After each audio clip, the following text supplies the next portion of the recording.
কারো বীজতলা, কারো ফলের বাগান, আবার কারো নষ্ট হয়েছে সবজির ক্ষেত।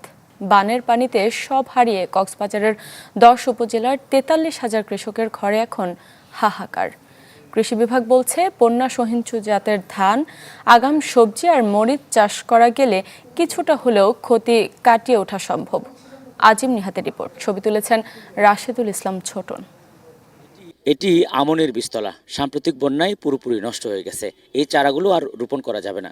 কৃষকরা যেটি বলছেন, তাদের নতুন করে বীজতলা তৈরি করতে হবে, সেখানে চারা হওয়ার পরে রোপণ করা যাবে।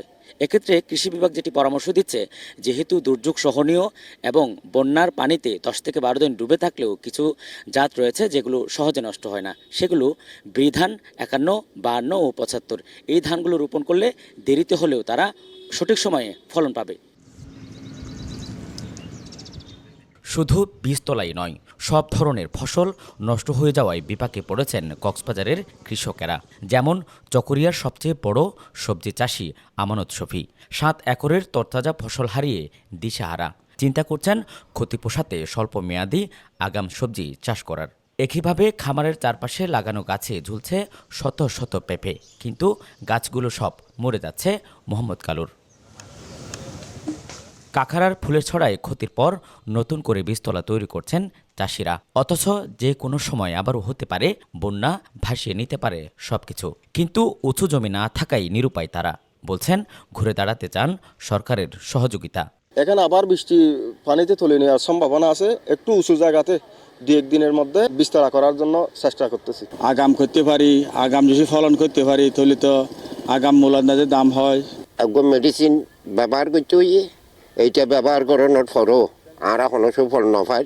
আমরা এখন তো এই আবার নতুন করে রোপণ করতে হবে, আমাদের সরকারের কিছু সহযোগিতা দরকার।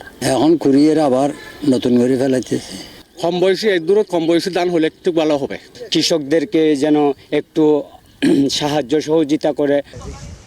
কৃষি বিভাগের তথ্যমতে জেলায় 4,211 হেক্টর কৃষিজমি পানিতে ডুবেছিল।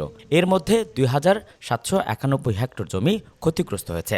ধানের বীজতলা নষ্ট হয়েছে 470 হেক্টর, আর 995 হেক্টর নষ্ট হয়েছে সবজি। 43,211 জন কৃষকের ক্ষতি প্রায় 86 কোটি টাকা। কৃষি বিভাগ বলছে, কৃষকদের বিনামূল্যে দেওয়া হবে বীজ ও চারা।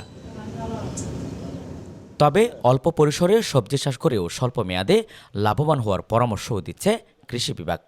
দুটো ফসল এখন আমরা পরামর্শ দিই কৃষকদেরকে, বস্তায় আদা চাষ এবং মরিচ চাষ।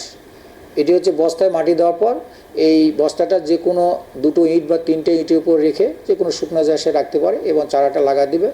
এই বৃষ্টিতেও এই চারাটা তার বাড়ির আশেপাশে যে জায়গাগুলো তো সে রাখতে হবে। এই উঁচু জায়গায় রাখলে চারা ডুববে না এবং সেখানে সুন্দর ইয়েটা হবে, আর কি ফসলটা হবে।